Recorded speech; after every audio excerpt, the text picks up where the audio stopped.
And welcome to this week's Game Buzz, where we talk about the hottest pieces of news from the past 7 days. And one of the biggest pieces of news this week came in the form of a new Nintendo Direct presentation, which we're not actually going to be talking about in this podcast. But I know. But if you tune in on Sunday, because it was so big, we've pretty much dedicated the entire podcast to it and got really excited about the Wii U. Yay! So definitely come back tomorrow as well and check that out. But there has been some other big news this week, the largest of which being quite a sad occurrence, really. THQ finally picked apart and its assets sold off to the highest bidders. Yep, yeah. I mean, that's pretty much it now. THQ is essentially a little more than a husk, and the vultures have had their fill. And yeah, it would be a bit depressing if it wasn't for the fact that most of the biggest IPs and most of the biggest studios have found new homes with new publishers. This is true. So, like, a number of them were rumored beforehand. A number of them make a lot of sense. Like, for example, Sega and Relic. Yeah, absolutely. I mean, to me, that's a marriage made in heaven, especially for Sega, who can now pretty much get themselves a stranglehold on the PC strategy scene. They've got the Creative Assembly, they've got Relic Games, they've got Relic Entertainment, they've got the Warhammer Fantasy Battle license. They may have, we don't yet know whether or not they have the Warhammer 40k multi-game agreement, whether they inherited that, but if they have, they'll have Games Workshop locked down, they'll have two incredibly experienced, almost legendary strategy developers on board who can now collaborate with each other and help each other as they develop their own IP. This is huge for Sega. That's really exciting. Like the idea, like you said in your post-mortem comment piece, the idea of total Warhammer just smooshing together, and we're going to be talking about we're going to be talking about this a little bit with regards to Nintendo, but the smooshing together of just talent, two studios coming together and working, and the possibility of them working together to create. Yeah, because even if they don't collaborate, they can it'll be definitely much easier for them to, get advice from each other, to sort of feed off each other a little bit as they develop their own individual IP. Yeah.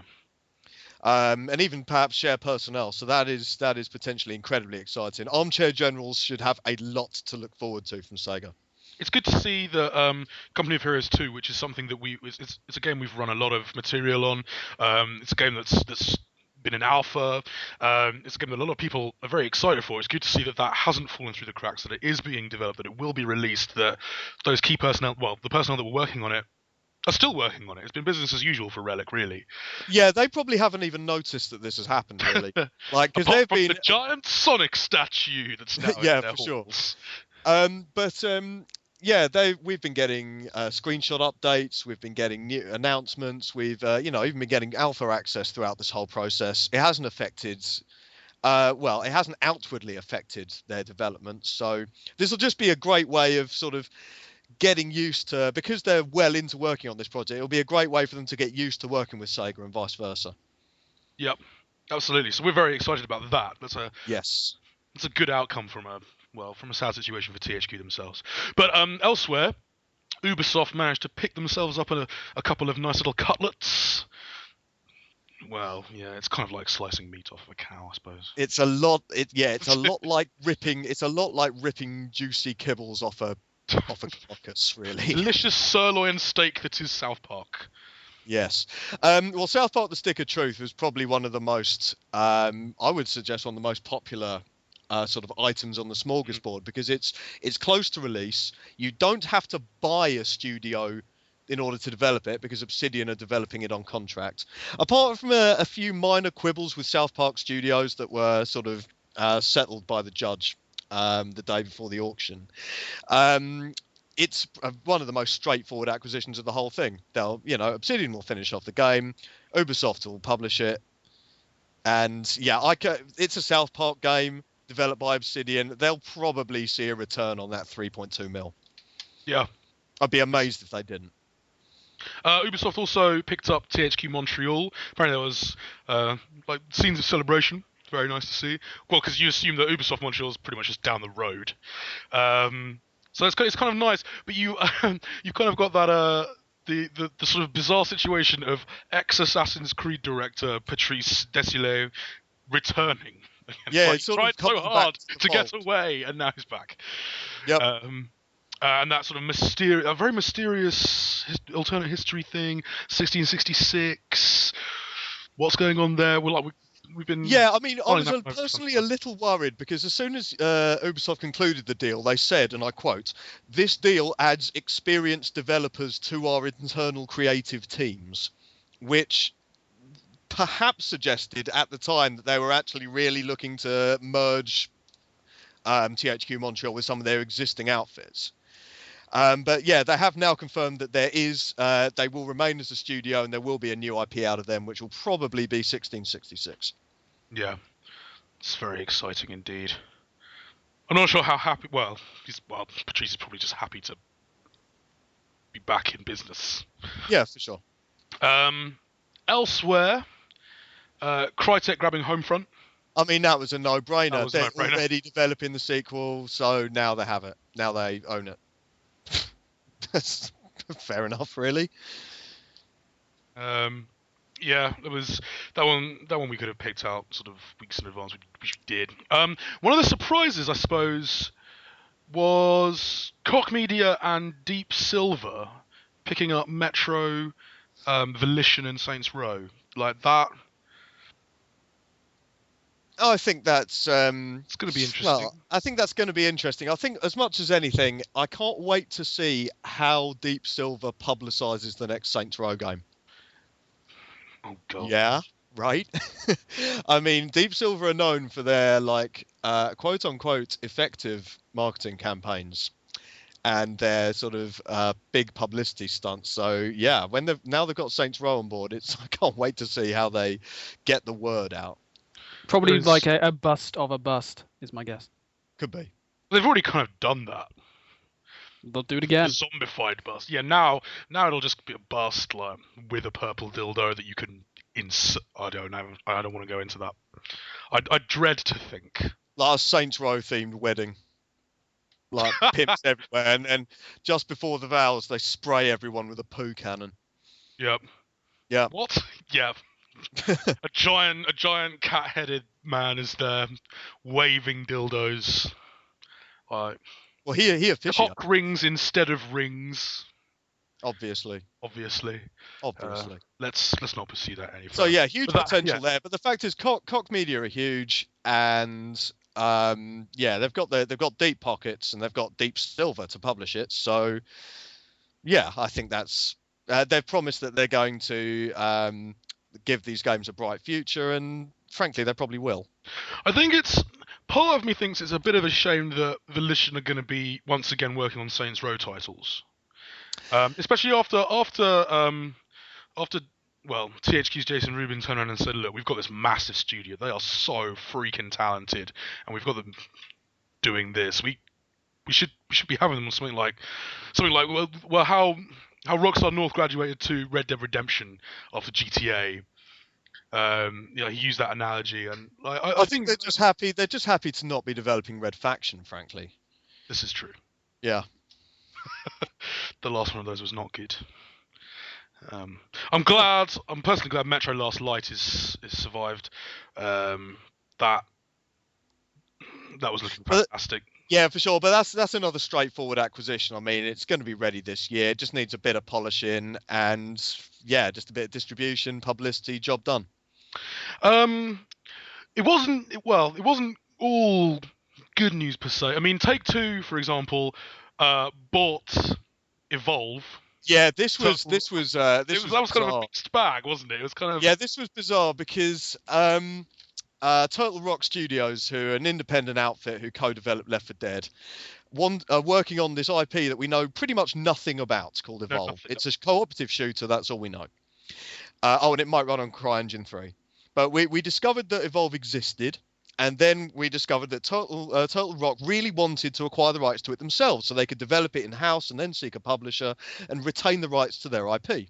We thought, that's a fantastic idea, and they stumped up, for a studio of their size, they stumped up a very impressive £250,000. And then Take-Two walked in, and crushed them with a $10 million counteroffer. And just said, no, we're having your IP. So, yeah, we got 10 million quid. We'll take two. We can do whatever we want. It was a bit. It's just a bit. It's almost like overkill. It's like just imagine Turtle Rock coming up with like scraping together that $250,000 to be like, yes, we've got it. And You can imagine like the having enormous hands dick. Yeah, just My being cock slapped is much in the face bigger by than THQ by yours. massive wallet. The Cigaro comes through the door and it's just take a look at that. Yeah, they're still making it. They're still making it. That's good. As far as we know, they're still making know. But we'll find out. We'll find out sort of the specifics of that, because Take-Two aren't going to sit on this. Now they've spent 10 million quid on it. They're going to want to give it some serious publicity down the line. Yeah. Yeah, no, absolutely. Of course, not every studio got snapped up. No, that is true. And I think the biggest casualty of this whole thing has been Vigil Games, who just has received no attention. Well, I say no attention, received no bids and no offers. Nobody wanted to take them over, and nobody wanted Darksiders. Which you can sadly kind of understand from the Darksiders perspective. There were two very solid games, both they both sold relatively well, fairly well. They were both well received critically, but neither was THQ really wanted these games to be huge hits and desperately needed Darksiders 2 to be the big, massive summer, best-selling, chart-topping mega hit that would get them out of trouble. And it just didn't happen. And it's clear that publishers don't think that Darksiders, just the franchise, has the potential to sustain another sequel, which, in fairness, it probably doesn't. No, I see. Like the actual gameplay in Darksiders is actually excellent. Like, it's really good. But that was never my problem with Darksiders. My problem with Darksiders is that I just found its sort of general conceptual design to be a little bit mishmashed and forgettable in the end. I didn't. Yeah, the nature of Darksiders, because the gameplay is sort of smooth Zelda. It's very well done. It's excellent stuff. But I didn't feel that connection to the concept, that sort of the aesthetic design, I don't know.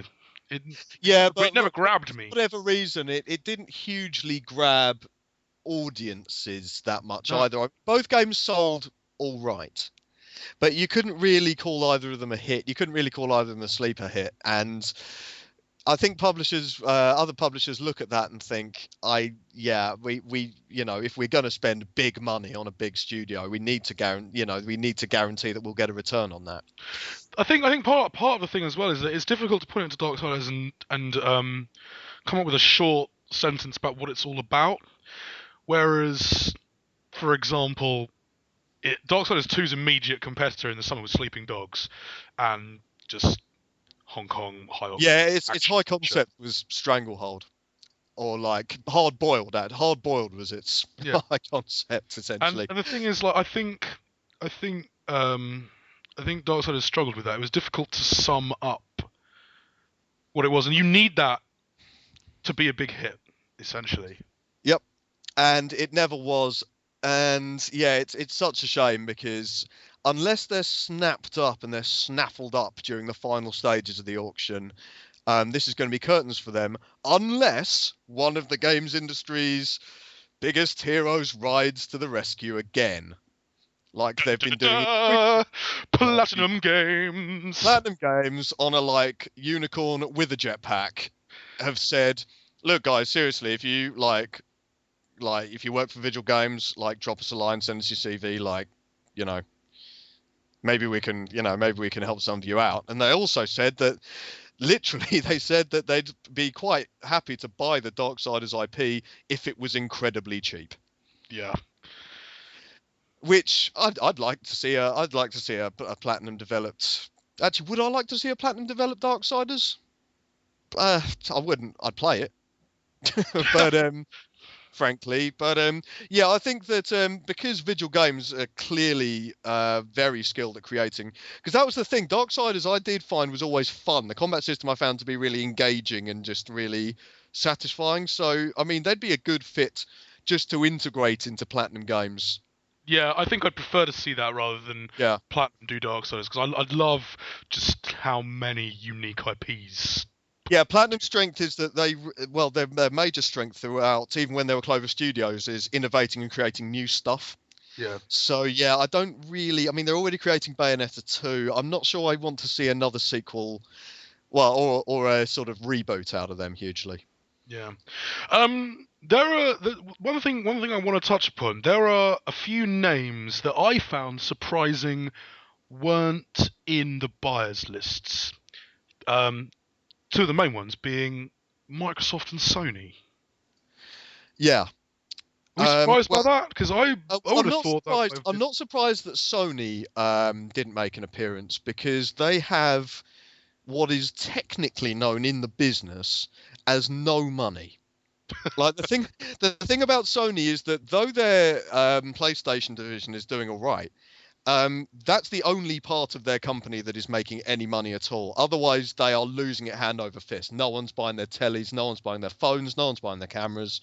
They've had to sell off their battery business, their chemicals, and they've set themselves up well for the next generation throughout this generation in terms of splurging some more on first-party studios, but they don't really have a huge amount of capital to throw out at stuff like this now, especially since, frankly, their sort of late 2012 exclusive lineup wasn't really there. No, but they'll be hoping to consolidate this year with The Last of Us and Beyond, and Of course, and then segue into the PS4 as well. yeah, I think it can be. It's going to be a great big year for them, but I think they made the right decision on sort of concentrating on what they've got and making sure that it's good without taking another punt. I'm disappointed Microsoft didn't show up. Then again, though, lots of people have been saying that Microsoft are, Steve Ballmer in particular is pretty shit, and needs to leave, and Microsoft are just going to. There was an article that was surfacing saying that Microsoft will be dead by about 2015 because they're just completely unsustainable. And the opposite of Sony, they're losing money hand over foot in the entertainment sector. Yeah. No, they're the polar opposite, because as a company, they're profitable. Even now, even though they've published some figures that said that Xbox sales have really slumped, they're still making a whole bunch of money as a company overall, as a corporation. But their entertainment sector, their Xbox division is making no money. It's making a loss. Like, they could do with some exclusives, I feel. Like, a few more. One or two more. Yes. I mean, looking at that list, it would be difficult to... The problem is a lot of these titles already have multi-platform publishing agreements, and a lot of the studios wouldn't have been a good fit for them. Like, Relic wouldn't have been a particularly great fit. They couldn't really take hugely a punt on something like Montreal, like THQ Montreal. I don't think anything else would have been... Well, they wouldn't have wanted. Saints Row would have been a good fit for them, because, really, they need to be concentrating on Crackdown. Though if they'd bought Volition and then tasked them to make the next Crackdown, that would have been awesome. Work with Ruffian Games, that would have been good. But I'm not sure that many of these games would have been a good fit really for console exclusives. No, well, Microsoft have never really absorbed studios per se, but I'm thinking more specifically, South Park appeared on their stage at E3.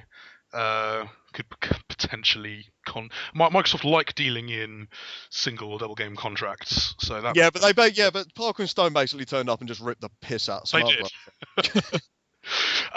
Moving on from THQ. One thing that didn't happen this week, I want to talk about marketing a little bit, because we've had a few things early in 2013. We've had like the Dead Island bust that people got a little bit antsy about. American McGee was found himself apparently surprised by the amount of coverage that he got when he said that EA were trying to trick gamers with their marketing campaign for Alice Madness Returns. And I'm not entirely sure why he was surprised by that. It sounds like that's kind of a lovely quote. That's kind of exactly what you want. Ex-business partner of the largest publisher just saying that. Yeah, I've got to say, as a hack, like quotes like that just make your are day. lovely. They just make your day. They're proper platinum poop stuff like that. But there is this sense. There's been this there is a sort of like great contradiction almost when it comes to marketing. That sort of we have people going, look, we all need to grow up as an industry. We all need to do this, that, and the other. We're not selling games to children. Dead Space 2, US marketing campaign. And we're not being exploitative. Yeah, I'm not sure who that recent Army of Two trailer with a whole bunch of totally radical skateboarding teenagers was aimed at as well. I'm pretty sure at least 2 of them said dude, maybe even bro. Yeah, I mean, who are they? I'm not sure who they're. I'm not sure their marketing department. There was a fist bump in that video. I'd like to say that EA marketing doesn't know what it's doing, but they really do know what they're doing because they make a whole bunch of money. Yeah. So, but it is annoying, and it does, stuff like this kind of demeans everyone involved. It demeans gamers. It demeans, people like us who decide to put it up. It demeans the games industry itself, and it damages perception for people who don't necessarily play video games. And yeah, bad marketing can make us all look like a bunch of howling children. It's worth noting that McGee actually did retract his statement. Well, he published a follow-up statement and said, call it whatever you want, where he said, no, I take the word tricked back, and instead use the phrase, they carefully apply proven marketing techniques to achieve the desired customer response, which I thought was brilliant. I thought that was brilliant. Which means trick and manipulate gamers into buying something they ordinarily wouldn't. But this is the thing, proven marketing techniques means boobs and blood and controversy and like just getting people talking about your game. Yeah. In whatever context, really. That's the whole concept of any publicity is good publicity sort of thing. Deep Silver. So yeah, I mean, I thought that was quite a little interesting thing to pull out, and I hope it's to be hoped that because I mean we had in the wake of the shootings in America again, video games are in the news for promoting violence amongst children, and again the rating system across the pond came under fire. I still don't know quite why they aren't backed up by legislation because we've got it and it's fine. But yeah, it doesn't affect anything at all. But there's just a sense that it just doesn't help. In an industry that's constantly trying to move out of its growing pains era and become a little bit more mature and trying to carve out something of a positive mainstream identity, these sort of things can be difficult at times. But as McGee notes, EA helped him sell a bunch of copies. So, it's a difficult one because it's so deeply embedded in not just this industry, but all advertising and marketing industries everywhere. Yes, it certainly is. So yeah, I think it was. I wish McGee hadn't retracted that statement because, frankly, EA's marketing has been awful in so many cases that it was great to see a developer who'd worked with them actually taking them to task about it. It's just a shame that we haven't seen someone like Visceral Games taking them to task about it, or like, anyone involved with Dante's Inferno. Oh God, that would have been great. But yeah, I mean it was a shame, but and it was a shame that it came in the same week as I said, that terrible trailer for Army of Two, the Devil's Cartel, which at least they realised was awful because they then issued a sort of gameplay trailer the next day. Sort of saying, oh no skateboarders here, just brown environments, brown, it's just brown, only brown. No, there's nothing else, just brown. They are in Mexico. I'm not entirely sure why. Well, I've written whole articles about this. Yeah. On to some good stuff. Back onto some good stuff. part of the Nintendo Direct presentation, we're actually going to cover a little bit of it because there was an announcement this week of possibly the most crazy, awesome, bizarre mashup crossover brilliant thing ever. Yeah, a game that has completely shattered our usually impeccable air of professional detachment. A game called which crossover are we talking about? I think that's the great thing. Threat. The triple threat. Okay, triple threat first of all. Project Cross Zone. Project Cross Zone is a game that I covered last year and was just deeply depressed when I learned about it, because it's a game developed, it's a strategy RPG developed by Monolith Soft, who created Xenoblade Chronicles, one of the best JRPGs ever, and it was a collaboration between Sega and Namco Bandai and Capcom. And it just looked like the most ridiculous fan service project of all time, because you've got a battle system based on 2D sort of fighting games. You've got a narrative that brings characters from Resident Evil, Devil May Cry, Darkstalkers, Street Fighter, Mega Man, Dead Rising, Valkyria Chronicles, Dot Hack, Ghosts and Goblins, Endless Frontier, Tekken, Xenosaga, and more. That's just for starters, into the same universe, and makes them sort of realistically, I say realistically as, in terms of this outrageous crossover, interact realistically with each other and find out, literally, what would happen if they all hung out. Yeah.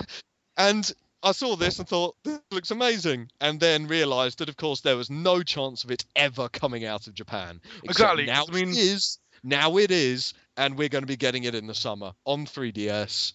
Just yet another massive score for the 3DS over here.